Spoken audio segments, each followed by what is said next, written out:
मी अभिषेक रावत, एक नाव जे व्यवसाय जगात वर्षानुवर्ष झळाळत होतं. लोक माझ्या वडिलांना टेक्स्टाईलचा राजा म्हणत असत. आम्ही 2 भाऊ होतो आणि त्यात मी मोठा होतो. माझ्या वडिलांची नेहमी अशी इच्छा होती की मी शिकावं आणि त्यांना व्यवसायात मदत करावी.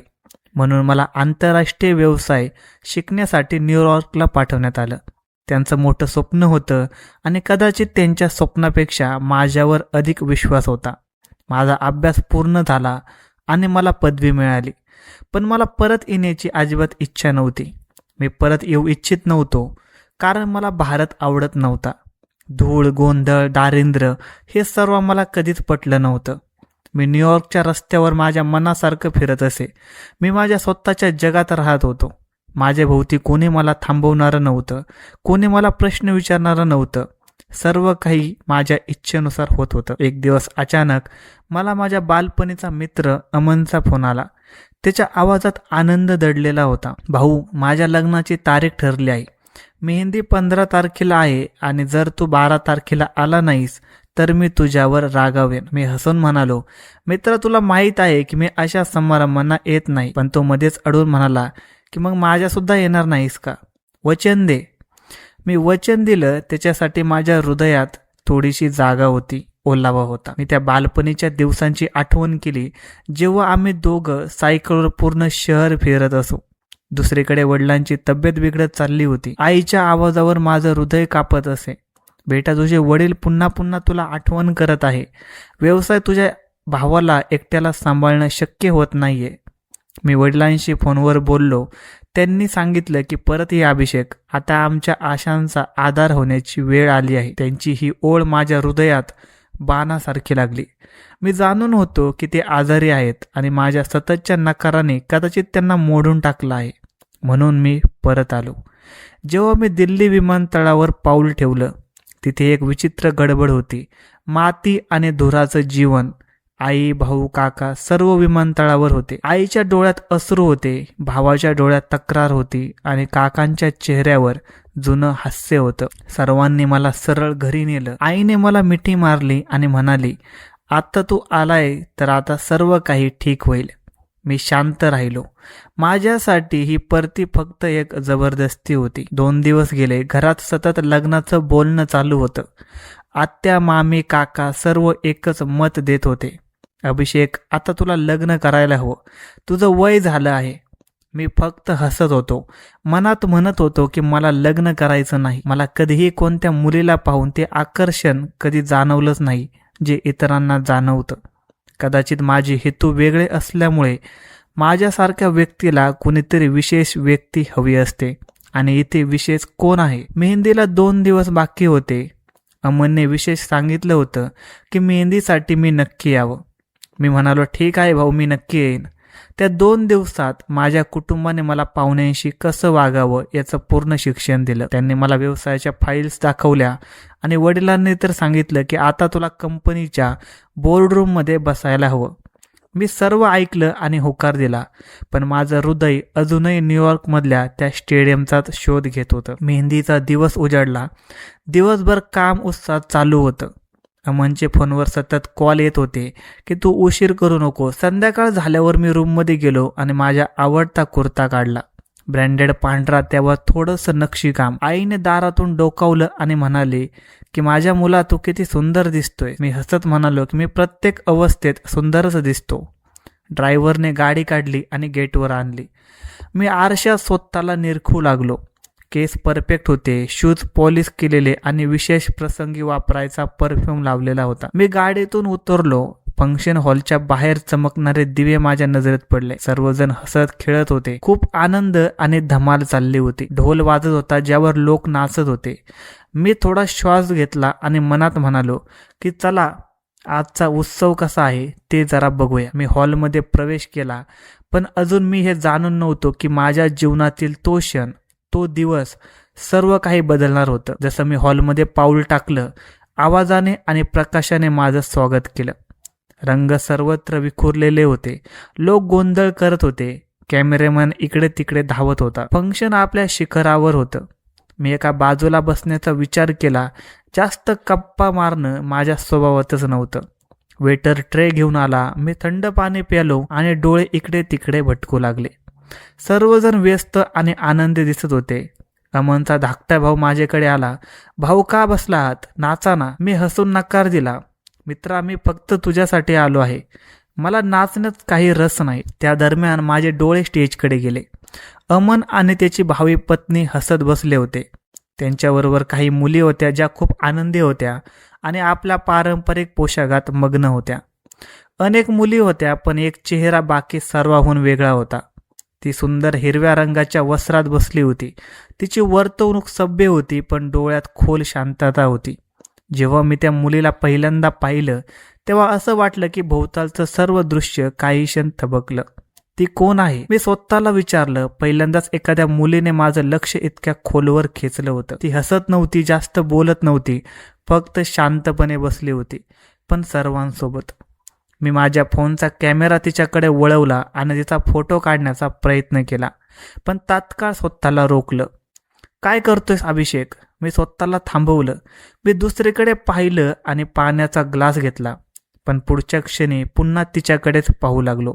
नृत्य कार्यक्रम सुरू झाला. ग्रुप स्टेजवर आला. आवाज वाढला, पण त्या आवाजातही माझं लक्ष फक्त त्या एका चेहऱ्यावर होतं. ती कधीतरी हसत असे, काहीतरी म्हणत असे आणि मग डोळे खाली घालत असे. ती काही विशेष बोलत नव्हती, पण प्रत्येक शब्दात आत्मसन्मान होता. अमन स्टेजवरून मला खाली पाहून माझ्या जवळ येऊन बसला. फंक्शन कसं वाटतंय? अद्भुत, सर्व काही परफेक्ट, मी औपचारिकपणे उत्तर दिलं. तो म्हणाला की मित्रा, मी फक्त तुझ्याबद्दलच काळजीच होतो.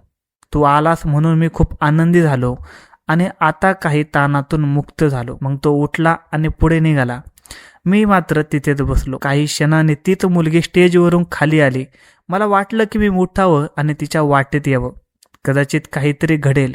मी खरोखर अशा रीतीने उभं राहिलो की ती माझ्यासमोर अपरिहार्यपणे आली. तिने एक क्षण माझ्याकडे पाहिलं, आमची नजर भेटली आणि मग ती शांतपणे माझ्या शेजारून निघून गेली.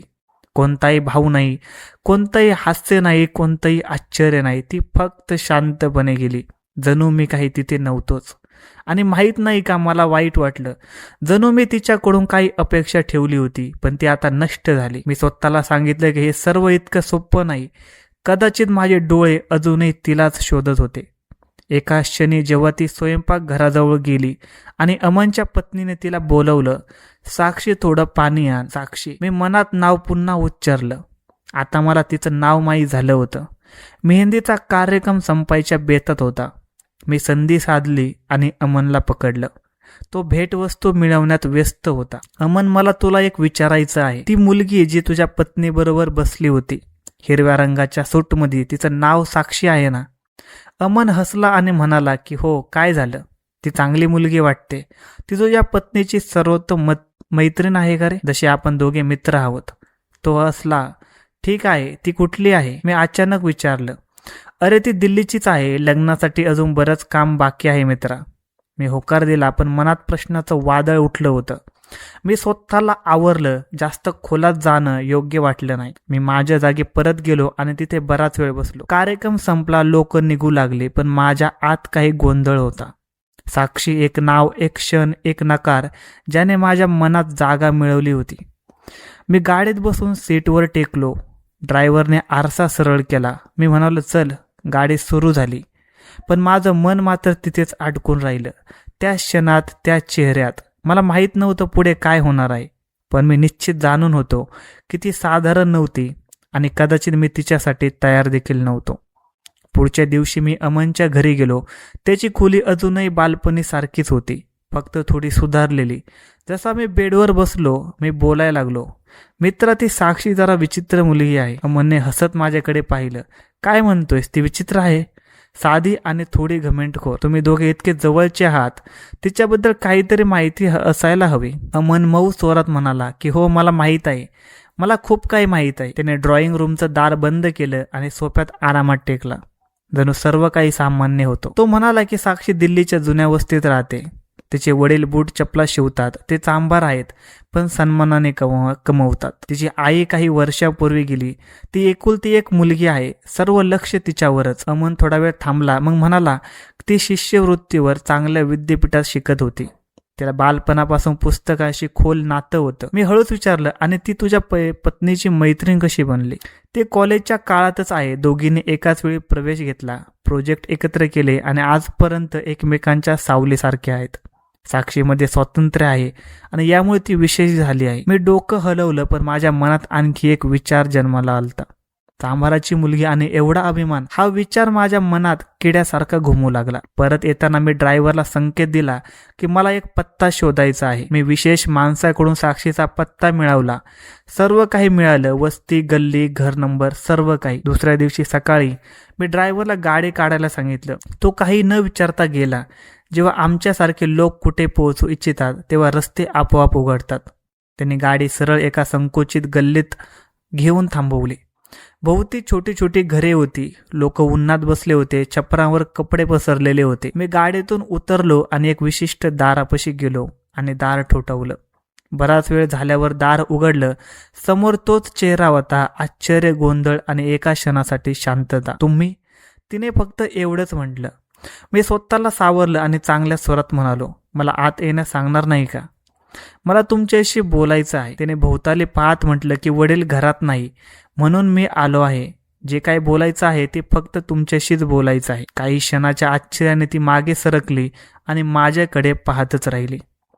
मी आत गेलो. एक छोटीशी खोली स्वच्छ होती. एका बाजूला अभ्यासाच्या टेबलावर पुस्तक ठेवलेली होती. भिंतीवर काही धार्मिक गोष्टी लिहिलेल्या होत्या. पंखा चालू होता पण गरम वाटत होतं. तिने बसायला खुर्ची दाखवली तरी ती स्वतः उभी राहिली.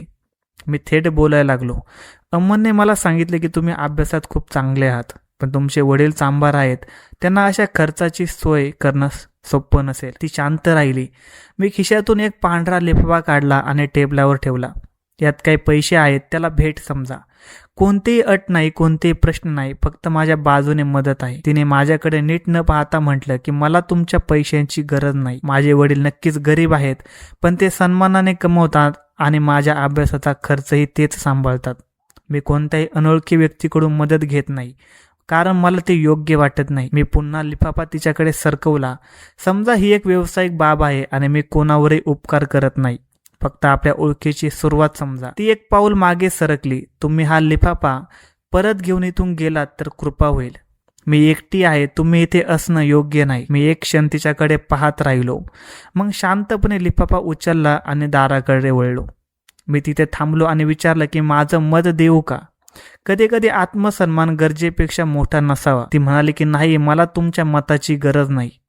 तिने दार उघडलं आणि उभी राहिली. मी बाहेर पडलो आणि दार बंद झालं. जसं मी गाडीत बसलो तशी मी खिडकी बंद केली. दार बंद झालं, पण माझ्या मनाचं दार उघडलं.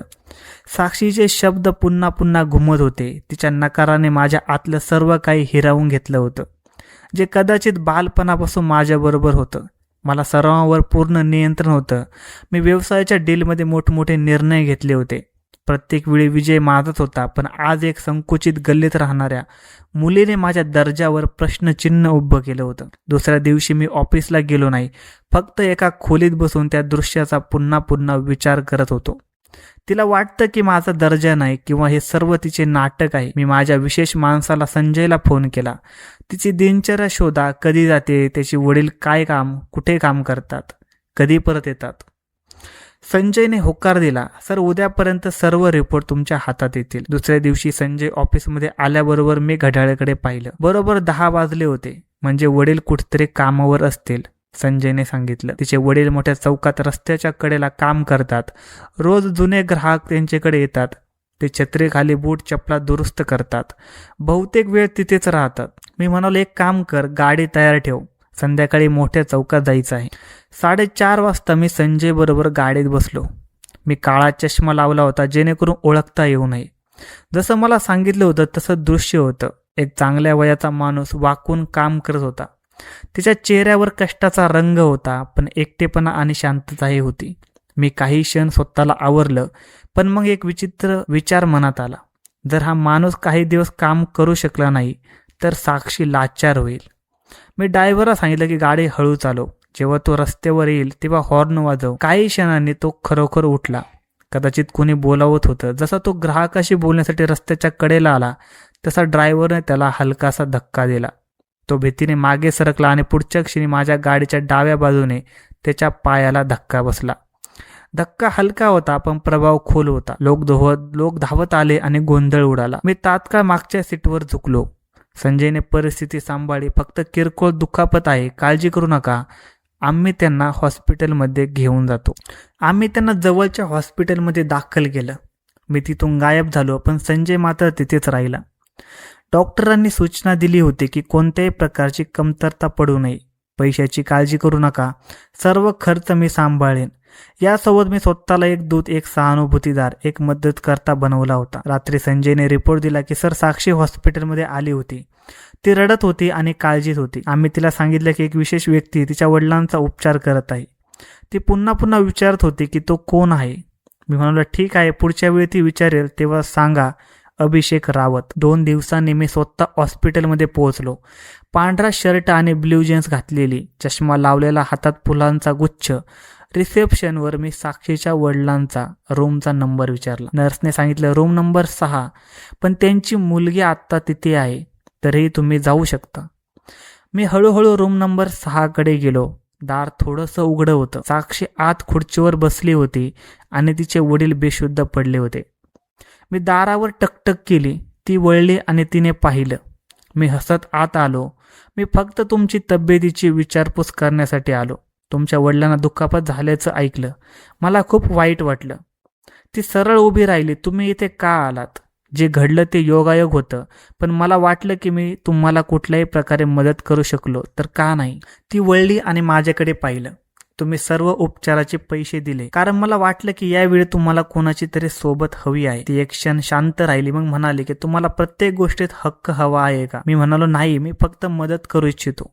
मदत ही आहे जी योग्य वेळी शांतपणे दिली जाते. त्याबद्दल आभार मानण्याची गरज नाही. मी तिच्याकडे फुलांचा गुच्छ पुढे केला पण तिने घेतला नाही. हेही ठेवा आणि कदाचित पुढच्या वेळी तुम्हाला इथे येण्याची गरज पडणार नाही. मी हळूच म्हणालो की तुम्ही नेहमी माझ्याकडे तशाच नजरेने का पाहता? तिचं उत्तर थंड होतं, कारण तुम्ही नेहमी त्याच रीतीने येत असता. मी शांतपणे वळलो, दार बंद केलं आणि मनात विचार करत राहिलो की ही मुलगी आहे की आरसा जी माझी प्रत्येक हालचाल समजते. जेव्हा मी गाडीत बसलो, संजयने विचारलं की सर काय झालंय का? मी नजर खाली घातली, पण अजून काय घडणार आहे? 3 दिवस साक्षीचा काहीच पत्ता नव्हता. ना हॉस्पिटलचा फोन आला, नाहीतर कोणतीही माहिती. मीही शांततेत लपलो होतो. मी जाणून होतो की लाचारी प्रत्येक दारावर येतेच. मी फक्त योग्य वेळेची वाट पाहत होतो. 4थ्या दिवशी दुपारी फोन वाजला. अनोळखी नंबर होता. जेव्हा मी फोन उचलला तेव्हा दुसऱ्या बाजूला तसाच आवाज होता, थकलेला पण स्पष्ट. मला तुमच्याशी काही बोलायचं आहे. मी मुद्दाम बेफिक्री स्वरात म्हणालो, ऑर्डर द्या मॅडम. मला तुमची मदत घ्यायची नव्हती, पण आता मी लाचार झाले आहे. डॉक्टर म्हणतात की तात्काळ ऑपरेशन करावं लागेल. पाठीच्या कण्यालाही दुखापत झाली आहे. मी वेळ वाया घालवू शकत नाही. किती पैसे लागतील? 2 लाखापेक्षा जास्त. आणि कधीपर्यंत हवे आहेत? या संध्याकाळपर्यंत. पत्ता तोच आहे. हो ठीक आहे. मी फोन बंद केला. मी एक क्षण डोळे मिटले, जणू मी पुन्हा एक जुना विजय मिळवणार होतो. संध्याकाळपर्यंत मी पैशाची व्यवस्था केली आणि तिला हॉस्पिटलमध्ये पाठवलं. पण हे पुरेसं नव्हतं. मी जाणून होतो की त्यावेळी भावनिक आणि कमकुवत होती आणि हा तो क्षण होता ज्याची मी बराच काळ वाट पाहत होतो. दुसऱ्या रात्री मी तिच्या घरी गेलो. दार ठोठावलं. तसा साधा प्रकाश, तसं शांत वातावरण. यावेळी तिने तत्काळ दार उघडलं. कदाचित तिने मला येताना पाहिलं होतं. मी आत येऊ का? ती एक क्षण थांबली आणि मग मागे सरकली. या. मी आत गेलो. दार बंद झालं. खोलीत तिच्या वडिलांच्या औषधाचा वास होता आणि काहीसा ताण होता. मी शांतपणे बाजूला सरकलो. मी तिथे उभा राहिलो आणि हळूच म्हणालो, तुम्ही कधी आयुष्यात स्वतःला पाहिलं आहे का? तिने मला दुर्लक्षित केलं. तुम्ही इथे का आलात? पैसे हॉस्पिटलमध्ये पोहोचले आहेत. धन्यवाद. एवढंच? आणखी काय ऐकायचं आहे? किमान एवढं तरी की तुम्हाला आता समजलं की जग कसं चालतं. मला जग कसं चालतं हे माहीत नाही, पण मला सन्मान कसा वाचवायचा हे माहीत आहे. मी तिच्या जवळ गेलो आणि तिचा हात पकडला. तुम्ही इतकी घाई का करत आहात? मी तुमच्या वडिलांच्या उपचारासाठी इतके पैसे दिले आहेत, किमान हिशोब तरी मिटवा. ती एक पाऊल मागे सरकली. तिच्या डोळ्यात तिरस्कार होता आणि चेहऱ्यावर राग. माझा हात सोडा, नाहीतर काय? नाहीतर मी तुम्हाला तुमच्या चेहऱ्याकडे पाहण्याची क्षमता ठेवणार नाही. माझ्या स्वरात घमंड होता. मी तुमच्यावर उपकार केले. मी तुम्हाला वाचवलं. तुमच्यासारखे लोक इतका सन्मान दाखवत नाही. त्या क्षणी तिने माझ्या चेहऱ्यावर जोरात थुंकलं. मला तुमच्यासारख्या लोकांची आणि तुमच्या पैशाची लाज वाटते. मी तुमचा प्रत्येक पैसा परत करेन, पण माझ्या सन्मानाचा सौदा करू शकत नाही. मी काही क्षण स्तब्ध उभा राहिलो. हे थुंकणं नव्हतं, हे माझ्या अभिमानावर प्रहार होतं. तुम्हाला माहीत आहे मी कोण आहे? हो, मला माहीत आहे. तो माणूस ज्याला वाटतं की सर्व काही पैशाने विकत घेता येतं. पण लक्षात ठेवा, तुम्ही ज्या सन्मानावर हात टाकलाय तो तुम्हाला नष्ट करेल. मग अचानक दार उघडलं. अमन आणि त्याची पत्नी आत आले. कदाचित साक्षीने स्वतःला सावरलं होतं. अमनने विचारलं की काय चाललंय अभिषेक? मी शांत राहिलो. माझी बोलण्याची काही स्थिती नव्हती. अमन पुढे आला. इथे काय चाललंय? साक्षीने फक्त एवढंच म्हटलं की हा माणूस जबरदस्तीने माझ्या घरात घुसला आहे. आता तुम्हीच ठरवा की हा कसा मित्र आहे तुमचा. मी काही न बोलता तिथून निघालो. मागून दार बंद झालं. मी गाडीत बसलो आणि साईड मिररमध्ये स्वतःला पाहिलं. मला वाटलं की काहीतरी बदललं आहे. रात्री उशिरापर्यंत मी तेच विचार करत होतो जे तिने जाताना म्हटलं होतं. मी तुमचा प्रत्येक पैसा परत करेन, पण माझ्या सन्मानाचा सौदा करू शकत नाही. मी जाणून होतो की जे तिने केलं ते फक्त वेळेची नाजूकता नव्हती, तर एक निर्णय होता. मी मुठी आवळल्याने स्वतःला म्हटलं की तुला वाटतं की हा तुझा विजय आहे, तर ही तुझी सर्वात मोठी चूक आहे. मी फोन उचलला आणि संजयला फोन केला. उद्या सकाळी तिचे वडील जिकडे जातील तिकडे फॉलो कर आणि रिपोर्ट दे. आणि हो, यावेळी माझ्या नियमाने खेळ. मी फोन बंद केला आणि माझ्या ओठातून शेवटचे शब्द बाहेर पडले. मी तुला नष्ट करेन. सकाळ झाल्याबरोबर मी गाडीत बसलो आणि सरळ साक्षीच्या घराकडे निघालो. काल रात्री जे घडलं ते माझ्यासाठी एक खुलं आव्हान होतं. मी वस्तीत प्रवेश केला. रस्त्याच्या कडेला काही लोक चहा पित होते. त्यांनी गाडी पाहिली पण ओळखण्यास नकार दिला. मी उतरलो आणि सरळ त्या जुन्या दाराकडे गेलो, जे आता बंद होतं. कुलूप लावलेलं होतं. दारावर धूळ होती. जवळच्या भिंतीवर एक जुनं वर्तमानपत्र चिकटवलेलं होतं. स्पष्ट होतं की बरेच दिवस कोणतीही हालचाल झालेली नाही. मी जवळच्या घराची बेल वाजवायला लागलो. एक म्हातारी बाई बाहेर आली. समोरच्या घरात राहणारे लोक कुठे गेले? तिने मला वरून खाली पाहिलं आणि मग चोरून म्हणाली, मला माहीत नाही बाबा, तिथे तर कुलूप आहे. कधी गेले, कोणाबरोबर गेले, आम्हाला काहीच माहीत नाही. आमचं त्यांच्याशी विशेष नातं नव्हतं. मी दुसऱ्या घराची बेल वाजवली. इथे राहणाऱ्याबद्दल तुम्हाला काही माहीत आहे का? आम्हाला काहीच माहिती नाही. आम्ही भाडेकरू आहोत. मी संकेत दिला आणि ड्रायव्हरला बोलवलं. संजय वस्तीतील लोकांना काहीतरी माहिती असणारच. शोध घे, कोणाला चहा दे, कोणाला पैसे दे. संजय पुढचा 1 तास लोकांशी बोलत राहिला, पण निकाल तसाच होता. कोणालाही काहीच माहिती नाही. जणू सर्वांनी शांत राहण्याची शपथ घेतली होती. आम्ही संध्याकाळपर्यंत तिथे थांबलो. मी पुन्हा त्या कुलुपाकडे पाहत राहिलो, जणू ते दार मला चिडवत होतं. दुसऱ्या दिवशी मी शहरातील काही मोठ्या लोकांशी बोललो. मी एक निवृत्त DSPला भेटलो. त्याने सांगितले की जर कोणी जाणून बुजून गायब झालं तर तिला शोधणं सोपं नाही, विशेषतः जेव्हा तिला प्रश्न टाळायचे कसे हे माहीत असेल. मी तिला एकटी सोडलं नाही. मी दिल्लीतील प्रत्येक हॉस्पिटल, जुनी वस्ती, नर्सिंग होम, विद्यापीठ, शाळा सर्वत्र चौकशी केली. मी साक्षीचा फोटो आणि तिच्या वडिलांचे नाव सर्वत्र दिले, पण तेच उत्तर मिळालं, नाही, आम्हाला असं कोणी माहीत नाही. महिने गेले. मी माझ्या लोकांना प्रत्येक मोठ्या शहरात पाठवलं. दिल्ली, लखनौ, फक्त एक क्ल्यू, एक पत्ता, काहीही शोधण्यासाठी, पण काहीच मिळालं नाही. एक दिवस माझ्या विशेष माणसाने सांगितलं की सर, कदाचित ती देश सोडून गेली असेल. मी डोकं हलवलं की नाही, हे तिच्या नियंत्रणात नाही आणि ती अशी पळून जाणारी व्यक्ती अजिबातच नाही. माझी आसक्ती वाढत होती. मीटिंगमध्ये लक्ष देत नव्हतो. जेव्हा माझे व्यवसाय भागीदार प्रश्न विचारत, मी फक्त हो किंवा नाही मध्ये उत्तर देत असे. जणू सर्व काही थांबलं होतं. एक दिवस मी एक खाजगी डिटेक्टिव्ह नेमला, जो पूर्ण व्यावसायिक होता आणि त्याचे नेटवर्क देशभर पसरलेले होते. त्याने 1 महिना काम केलं. त्याने मला फाईलचा ढेक दाखवला, पण काहीच सापडलं नाही. अभिषेक सर, जर मुलीने नवीन आयडेंटिटी कार्ड बनवलं असेल, पत्ता बदलला असेल आणि नवीन ओळखीत राहत असेल, तर तिचा क्ल्यू फक्त नशिबानेच मिळेल. मी काहीही बोललो नाही, फक्त फाईल बंद केली आणि शांत उभा राहिलो. 2 वर्षे गेली. प्रत्येक महिन्याला मी आशेने येत असे आणि रिकाम्या हाताने परत जात असे. त्या आत्मविश्वासाचा चेहरा आता माझ्या चेहऱ्यावर नव्हता. जेव्हा मी आरशात स्वतःला पाहत असे, तेव्हा मला तो अभिषेक रावत दिसत नव्हता, जो कधी कोणालाही नकार देऊ देत नव्हता. माझ्या कुटुंबियांनी पुन्हा सांगितलं की हे सर्व सोडून लग्न कर आणि पुढे जा. मी फक्त एवढंच म्हणायचो, मी कोणाकडून सूट घेतल्याशिवाय जगू शकत नाही. जर ती मिळाली नाही तर मला शांती कशी मिळेल? कधी कधी मला स्वप्नात तिचा चेहरा दिसे, तिची घमेंट, तिचे डोळे, तेच शब्द, मला तुमचे पैसे लागत नाही. वस्तीतील लोक, ऑफिसचे कर्मचारी, सर्वांना माहीत होतं की अभिषेक आता पूर्वीसारखा राहिला नाही. काहीतरी तुटलं होतं. 2 वर्षानंतर मी सर्व एजन्सीजला परत बोलवलं. फाईल्स बंद केल्या, रिपोर्ट जाळले. 2 वर्षे गेली, पण माझ्या आतली आग मात्र शांत झाली नव्हती. लोकांना वाटलं की मी विसरलो, पण दररोज तिच्या विचारात झोपत असते आणि दररोज सकाळी या रिकामेपणाने जागं होत असे. मी ऑफिसच्या खुर्चीवर बसून तासनतास घालवायचो, पण कोणती फाईल उघडण्याची इच्छा होत नव्हती. व्यवसाय आता पूर्णपणे माझ्या धाकट्या भावाच्या नियंत्रणात आला होता. तो सकाळी ऑफिसमध्ये यायचा आणि संध्याकाळी परत जायचा. मी फक्त उपस्थित होतो, रिकामा. एक दिवस नाश्ता करताना माझ्या आईने मला सांगितलं की अभिषेक, एक प्रस्ताव आला आहे. खूप चांगले लोक आहेत, आदरणीय व्यवसाय कुटुंब आहे, मुलगी शिक्षित आहे. मी तोंडात घास न घालता उत्तर दिलं की मला लग्न करायचं नाही.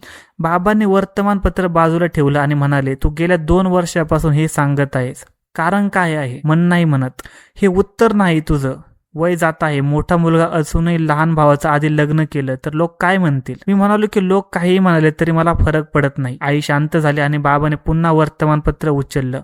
संभाषण तिथेच संपलं, पण ती शांतता आतून मला मोडून काढू लागली. त्याच रात्री मी छतावर गेलो आणि बराच वेळ बसलो. तीच जुनी आशा, तोच अपूर्ण सूड. मी स्वतःला म्हटलं की अभिषेक रावत पराभव स्वीकारत नाही. ती पुढे आली नाही तर काय? वेळ बदलते आणि वेळ प्रत्येक दार उघडते. दुसऱ्या दिवशी मी संजयला फोन केला. पुन्हा एकदा शोध सुरू कर. मीडिया, पोलीस, विद्यापीठ, जे शक्य असेल ते रेकॉर्ड कर. संजय हळूच म्हणाला की सर, आम्ही सर्व प्रयत्न केले, काहीच उरलं नाही. तुम्ही हार मानली आहे. मी अजून हार मानलेली नाही. तो नमला आणि म्हणाला की ठीक आहे, पुन्हा एकदा प्रयत्न करूया. मी व्यवसायाकडे कमी लक्ष देऊ लागलो. ऑफिस कर्मचाऱ्यांना वाटू लागलं की मी पुन्हा त्या जुन्या लाटेत बुडत आहे. काही लोक माझ्यावर सहानुभूती दाखवत. मी थोडा अस्वस्थ होत असे. जेव्हा मी संध्याकाळी घरी येत असे, माझी आई तेच जुने प्रश्न घेऊन येत असे. आता वेळ आली आहे, लग्न कर. मी फक्त एकच उत्तर देत असे की आई, मी कोणत्याही स्त्रीचा सन्मान करू शकत नाही. मग एक दिवस माझा धाकटा भाऊ चहाचा कप घेऊन माझ्या खोलीत आला. भाऊ, तुमच्या वर्तनाने सर्वजण अस्वस्थ झाले आहेत. 2 वर्षे झाले जीवन थांबलेलं नाही. मग तुम्ही का थांबलात? कारण माझ्याशी कोणीतरी असा हिशोब केला आहे ज्याने माझ्या अस्तित्वातून मला हलवलं आहे. त्याने शांतपणे चहाचा कप टेबलावर ठेवला आणि बाहेर गेला. कदाचित त्यालाही समजलं होतं की आता वाद घालण्यात काही अर्थ नाही. त्या दिवसात मी पूर्णपणे लोकांपासून दूर झालो. मी माझा सोशल मीडिया डिलीट केलं, मित्रांशी बोलणं बंद केलं. फक्त जुनी नोट्स, साक्षीचा फोटो आणि ते शब्द जे मी कधीही मनातून काढू शकलो नाही. फक्त एक दिवस मी ऑफिसमध्ये बसलो होतो. अकाउंट्स टीमची हेड आली. सर, ऑफिस ऑडिटरची टीम पुढच्या आठवड्यात येत आहे. त्यांना जे काय हवं ते माझ्या धाकट्या भावाशी शेअर करायला सांगा. सर, काही रेकॉर्ड तुमच्या सहीशिवाय पूर्ण होणार नाहीत. मी फाईल उचलली, सही केली आणि परत देताना म्हणालो की बाकीचे काम माझ्या धाकट्या भावाशी ठरवा. त्याच दिवशी संध्याकाळी संजय परत आला. त्याच्या हातात काहीतरी कागद होते. सर, मला एका स्त्रीबद्दल काही माहिती मिळाली आहे. ती एक स्त्री आहे जिची ओळख अद्याप स्थापित झालेली नाही, पण ती 2 वर्षांपूर्वी UPSCच्या टॉप लिस्टमध्ये समाविष्ट होती. मी तिच्या पत्त्याबद्दल थोडं शोधलं आहे, पण अजून तिचा फोटो मिळालेला नाही. तिचं नाव काय आहे? साक्षी. मी खुर्चीतून सरळ उठून बसलो. पूर्णपणे खात्री करा, जर तीच असेल तर लवकरात लवकर मला कळवा. त्या क्षणी माझ्या शरीरात पुन्हा एकदा विजयाचा झटका गेला. जणू माझ्या रिकाम्या अस्तित्वात काहीतरी फिरून गेलं होतं. मी रात्री उशिरापर्यंत झोपू शकलो नाही. ते नाव, ती ओळख, आता जर ती माझ्यासमोर आली तर मी तिला सांगणार की अभिषेक रावतला नकार देण्याची किंमत काय असते. दुसऱ्या दिवशी दुपारी मी ऑफिसमध्ये बसलो होतो आणि काही रिपोर्ट्स पाहत होतो. तेव्हा सुरक्षा रक्षक धावत आत आला. सर, बाहेर पोलिसांची गाडी आली. मी धक्क्याने उठलो. काय पोलीस? आम्ही विचार करत आहोत, आम्हाला यात आत यायचं आहे. मी खुर्चीतून उठलो आणि बाहेर जायला निघालो. तेव्हा रिसेप्शनचा फोन आला. सर, एक महिला अधिकारी आली आहे. तिच्याबरोबर 3 कॉन्स्टेबल आहेत आणि ती म्हणते की तिला तुमच्याशी तात्काळ बोलायचं आहे. तिने आपलं नाव सांगितलं का? हो सर, साक्षी. माझे डोळे काही क्षण गोठले. दार उघडलं आणि मी आपोआप बाहेर गेलो. ऑफिसच्या मार्गावर कॉन्स्टेबलच्या बुटाचा आवाज घुमत होता. सर्वजण तिथे उभे होते. काहींनी बाजूला सरकले होते. काहींच्या डोळ्यात आश्चर्य होतं आणि काहींच्या डोळ्यात भीती. पण मी फक्त स्वतः धक्का खात होतो. तोच चेहरा जो वर्षांपूर्वी माझ्या डोळ्यात अडकला होता. तो चेहरा पूर्ण अधिकार आणि आत्मविश्वासाने माझ्या समोर उभा होता. डोक्यावर असिस्टंट कमिशनरची कॅप, हातात अरेस्ट ऑर्डर आणि डोळ्यात तीच जुनी तीव्रता. अभिषेक रावत, मी असिस्टंट कमिशनर साक्षी. मी तुमच्या विरुद्ध भ्रष्टाचार, कर चोरी आणि सार्वजनिक निधीचा गैरव्यवहार यांच्या आरोपाखाली अरेस्ट ऑर्डर घेऊन आले आहे.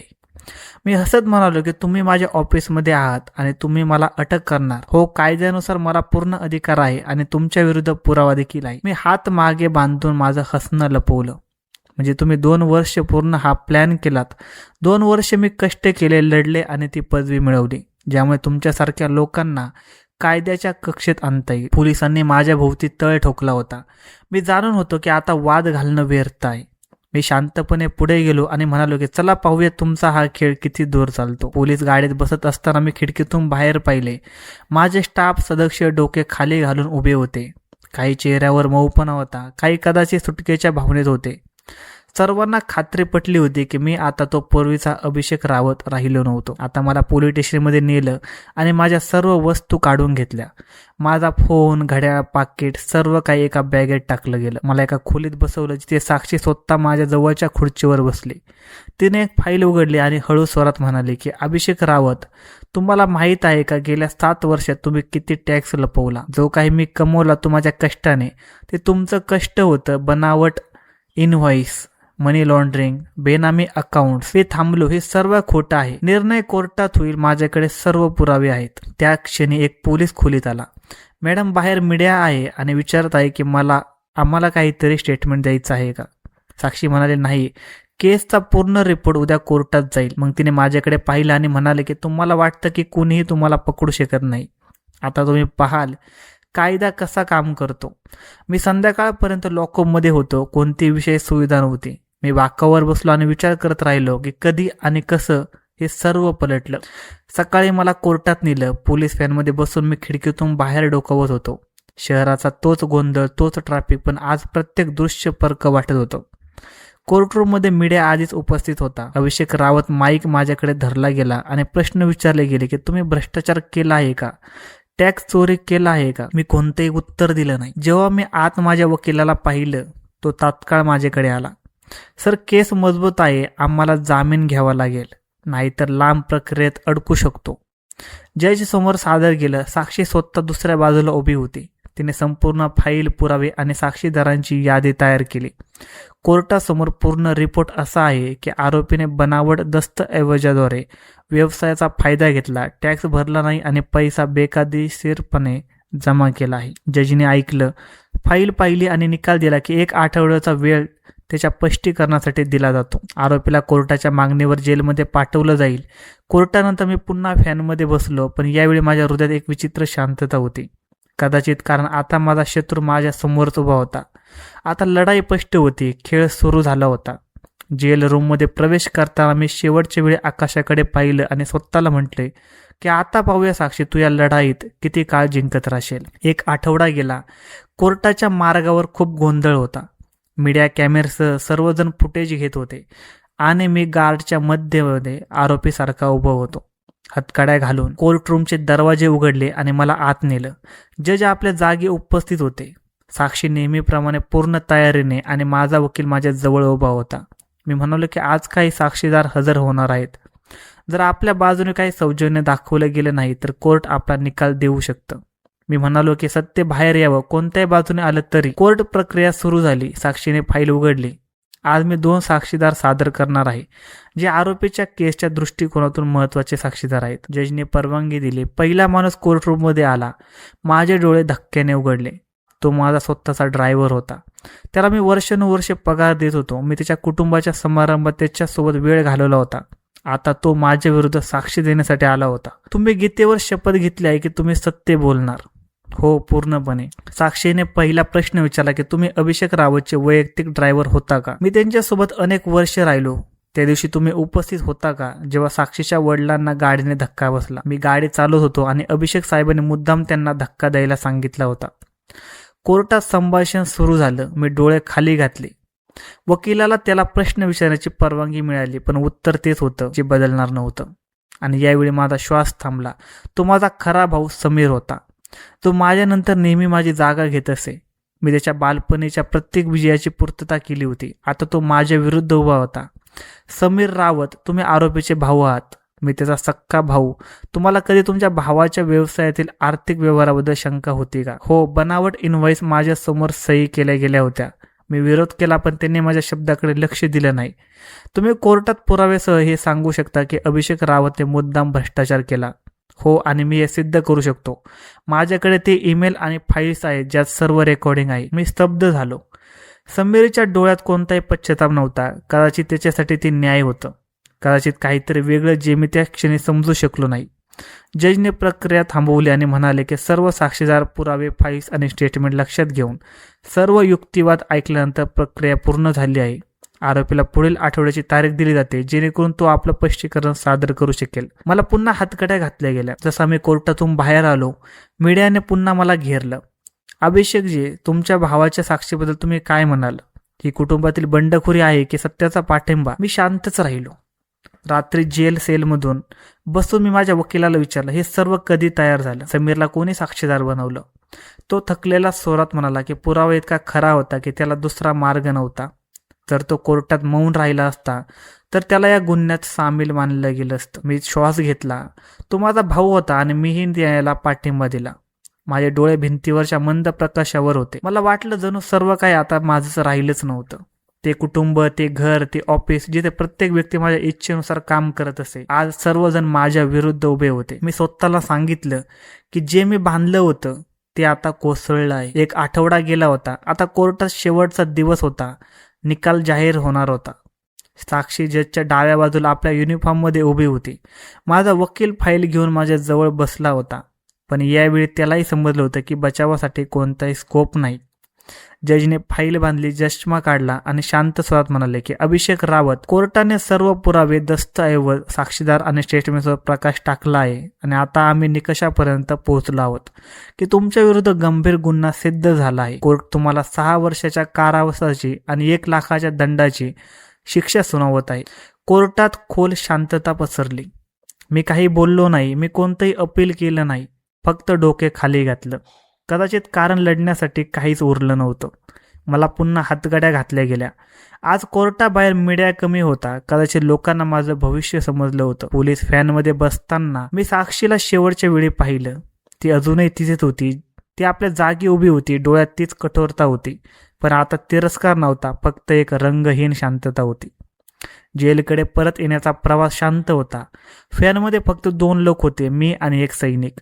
तो पुन्हा पुन्हा माझ्याकडे पाहत होता, जणू तो विचार करत होता की हाच तो अभिषेक रावत आहे ज्याच्याबद्दल मी ऐकलं होतं. जेल तीच जुनी होती. त्या भिंती, ते छत, तो तुटका प्रकाश किरण. पण आज दिवस वेगळा होता. आज माझ्या विरुद्ध निर्णय दिला गेला होता, पण माझ्या हृदयात एक विचित्र हलकेपणा होता. जणू वर्षानुवर्षे जे जळत होतं ते विझू लागलं होतं. मी रात्री उशिरापर्यंत झोपू शकलो नाही. बसून भिंतीवरच्या सावलीकडे पाहत राहिलो. मग मी सर्व आठवू लागलो. तो पहिला क्षण जेव्हा मी साक्षीला भेटलो, तो लिफाफा, तो नकार, ती थप्पड आणि मग अटक. प्रत्येक दृश्य जणू जुन्या चित्रपटाचा रोल पुन्हा पुन्हा प्ले होत होतं. दुसऱ्या दिवशी जेलची दिनचर्या सुरू झाली. कैद्यांची लाईन मोजणं, खाण्याची वेळ, प्रत्येक क्षण मला सांगत होता की आता तो व्यक्ती राहिलो नव्हतो जो आपल्या आदेशाने जग बदलत असे. अनेक दिवस गेले. मी बाहेरची वर्तमानपत्रे वाचणं बंद केलं होतं. कोणी येत नव्हतं. जेव्हा कुटुंबाशी भेटण्याची वेळ आली तेव्हा फक्त पप्पा आले. ते माझ्यासमोर शांत बसले. बराच वेळ काही बोलले नाही. शेवटी म्हणाले, मला तुझ्याकडून हे अपेक्षित नव्हतं. मी तिथे नव्हतो, पण कदाचित हे माझ्या संगोपनाचं फळ आहे. मी हळूच म्हणालो की पप्पा, जे घडलं ते फक्त माझ्यामुळे घडलं. मी कधीही जे तुम्ही शिकवलं ते मानलं नाही. त्याने डोकं हलवलं. साक्षी बरोबर होती. एकतेची खरी किंमत त्याच्या हेतूने ठरते, नावाने नव्हे. मी प्रथमच मनापासून मानलं. पप्पा, ती मुलगी माझं जीवन बनली आहे. माझा हट्ट नव्हे. भेट संपली. मी पुन्हा जेलमध्ये परतलो. दुसऱ्या दिवशी मी जेलच्या छोट्या लायब्ररीत जाण्याबद्दल बोललो. प्रथमच पुस्तक उघडलं आणि स्वतःला प्रश्न विचारला की जीवन खरोखर इतकं लहान आहे का की ते फक्त एका अभिमानाने घालवावं. महिने सरकू लागले. मी माझ्या जीवनाबद्दल छोट्या नोट्स लिहू लागलो. मग मी तेच पेन पुन्हा पुन्हा धरत असे. एक दिवस मी जेल रूममध्ये एकटाच बसलो होतो. तिथे एक जुनं कॅलेंडर होतं. मी तारीख पाहिली. तोच दिवस होता जेव्हा मी 2 वर्षांपूर्वी तिला विकत घेण्याचा प्रयत्न केला होता. मी उठलो आणि ते पान फाडलं आणि त्यावर लिहिलं की ती जिंकली. 6 महिने गेले आणि जेल आता प्रार्थना बनली होती. ना मी जमिनीची अपेक्षा केली, ना कोणती विनंती केली. मी फक्त शांतपणे दिवस मोजत राहिलो. एक दिवस दुपारी ऑर्डन हातात फाईल घेऊन आला. अभिषेक रावत, समोर उभे राहा. तुमचा जामीन कोर्टाने मंजूर केला आहे. मी धक्क्याने त्याच्याकडे पाहिलं. कुणी फाईल सादर केली? तुमच्या वकिलाचं नाव नोंदवलं आहे, पण जामीन रक्कम तुमच्या भावाच्या नावाने आली आहे. मी शांत राहिलो. समीर तोच भाऊ जो माझ्या विरुद्ध साक्ष देण्यासाठी उभा होता, ज्याने कोर्टात माझं सत्य सर्वांसमोर आणलं, आज तुम्हाला जेलमधून बाहेर काढत होता. जेव्हा मला रूममधून बाहेर नेलं तेव्हा आकाश विचित्रपणे स्वच्छ वाटलं. जेव्हा मी जेलच्या गेटमधून बाहेर पडलो तेव्हा तीच जुनी गाडी माझी वाट पाहत होती. संजय ड्रायव्हरच्या सीटवर बसला होता. मी मागच्या सीटवर बसलो. कोणी पाठवलं तुला? छोट्या साहेबांनी, आणि म्हणाले की आज रात्री लग्न आहे आणि तुम्ही नक्की यायला हवं. मी खिडकीतून बाहेर पाहिलं. तो काही बोलला नाही. खरं तर सर, पण जामीन लग्नाच्या दिवशी आला. जसा मी घरी पोहोचलो मी सरळ माझ्या खोलीत गेलो. सर्व काही बदललेलं वाटत होतं. मी कपाट उघडलं. कपडे तसेच ठेवलेले होते. एक ब्लॅक सूट, पांढरा शर्ट आणि टाय, सर्व एका बॅगेत होतं. एका स्लिपवर लिहिलं होतं की हे घाला, आज तुम्हाला पाहुणे म्हणून नव्हे तर भावासारखं यावं लागेल. अभिषेक तयार झाला आणि संध्याकाळी निघाला. गाडी आधीच वाट पाहत होती. जेव्हा मी हॉलमध्ये प्रवेश केला प्रत्येक चेहरा दिव्यांचा चमकाटात झळाळत होता. मी पुढे जात होतो पण माझं हृदय जड होतं. अमन भेटला आणि म्हणाला की अरे, जेलच्या हवेने तुला अधिक गंभीर बनवलं आहे. मी हसत म्हणालो की कधी कधी बंद जागा मन उघडते. समीर खूप आनंदी होता. मी इकडे तिकडे पाहिलं पण वधूचा चेहरा अजून लपलेला होता. लग्नाची तयारी झाली होती. पंडितजी आले होते आणि विधी सुरू झाली. मग शेवटी तो क्षण आला जेव्हा वधूला स्टेजवर आणलं गेलं. त्या चेहऱ्यावर घुंगट होता. सर्वजण टाळ्या वाजवून स्वागत करत होते. जेव्हा वधूने घुंगट उचलला तेव्हा माझे पाय तिथेच गोठले. तोच चेहरा, तेच डोळे, तीच साक्षी. माझ्या हृदयाचा ठोका एक क्षण थांबला. ती पूर्ण लक्ष देऊन माझ्याकडे पाहत होती, पण यावेळी तिच्या डोळ्यात पराभव नव्हता ना राग, उलट सुटकेची भावना होती. अमन माझ्याकडे आला. काय झालं, तू दगडासारखा का झालास? मी म्हणालो की ही साक्षी आहे. आता मला असं वाटतं आहे की तुझ्या भावाने तुला काही सांगितलं नाही. काही नाही. अमनने माझ्या खांद्यावर हात ठेवला की कदाचित त्याला तुला सांगण्याची गरज वाटली नाही. विधी संपले. लोक खाण्यापिण्यात व्यस्त झाले. मी बाजूला उभं राहिलो. समीर माझ्याकडे आला. सरप्राईज कसं वाटलं? तुम्हाला का सांगितलं नाहीस? कारण आता तो व्यक्ती राहिला नव्हता जो प्रत्येक सत्य ऐकण्यास सक्षम होता. मी कोर्टात तुला सत्य दाखवलं. आज मी तुला वास्तव्य दाखवतो. तुला माहीत होतं की ती कोण आहे, पण मी जाणून होतो की ती काय होती. तू फक्त ते पाहिलं जे तुला पाहायचं होतं आणि तू तिला पाठिंबा दिला. कारण तुटल्यानंतरही ती आपल्या तत्वावर ठाम राहिली. ती आदरणीय होती. मी तिचा सन्मान केला. मी तिला आदर दिला. मी शांत राहिलो. आता माझ्याकडे कोणताही युक्तिवाद नव्हता. साक्षी आता माझ्या स्वतःच्या घरात माझी भाऊजाई बनली होती, माझ्यासमोर, आणि तरीही माझ्यापेक्षा खूप उच्च पदावर. रात्री घरात परत येताना पप्पा हॉलमध्ये बसले होते. त्यांनी मला बसायला सांगितलं. मी बसलो. आज तुला सर्व काही समजलं असेल. आम्ही तुला एकटं सोडलं नव्हतं, तुझ्या भावानेही नाही. पण सन्मान स्वतः कमावा लागतो आणि साक्षीने तो कमवला.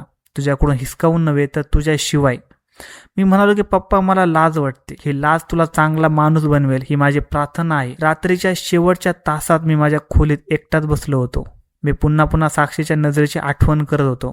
ते शांत विजय शब्दांशिवाय होतं. मी एक डायरी काढली आणि त्यावर लिहिलं की कोर्टाने मला शिक्षा दिली पण जीवनाने मला धडा शिकवला. मी ते घर सोडलं जिथे मी बालपण घालवलं होतं, ती खोली जिथे मी स्वप्न जोपासली होती.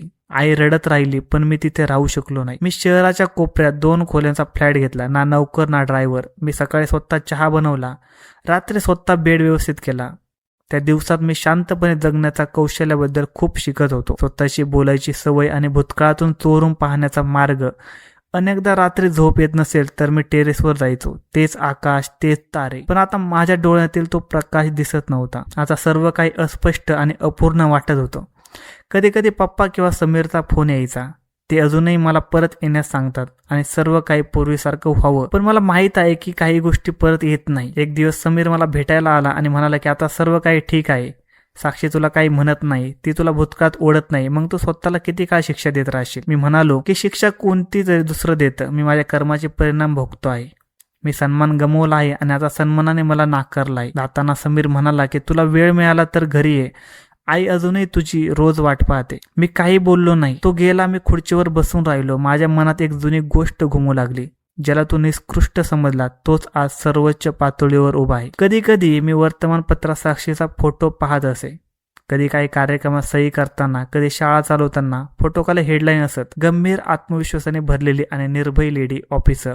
हे ते शब्द जे मी कधीच समजू शकलो नव्हतो. आज मी माझ्या जीवनाबद्दल, माझ्या निर्णयाबद्दल, माझ्या चुकांबद्दल लिहू लागलो आहे.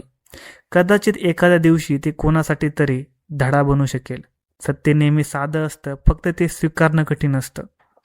एक दिवस मी एक जुनी ऑफिस डायरी काढली. त्यात ती तारीख लिहिली होती जेव्हा मी प्रथम साक्षीला भेटण्याचा प्रयत्न केला होता, तिला मिळवण्यासाठी. मी त्यावर लिहिलं की जगाचा न्याय आहे, जो दुसऱ्याच्या सन्मानाशी खेळतो तो शेवटी स्वतःचा तमाशा बनवून घेतो. धन्यवाद मित्रांनो. कशी वाटली कथा कमेंट करून नक्की सांगा आणि कथा आवडली असेल तर व्हिडिओला लाईक करा आणि जास्तीत जास्त शेअर करा. जर तुम्ही या चॅनलवर नवीन असाल तर चॅनलला सबस्क्राईब करायला अजिबात विसरू नका.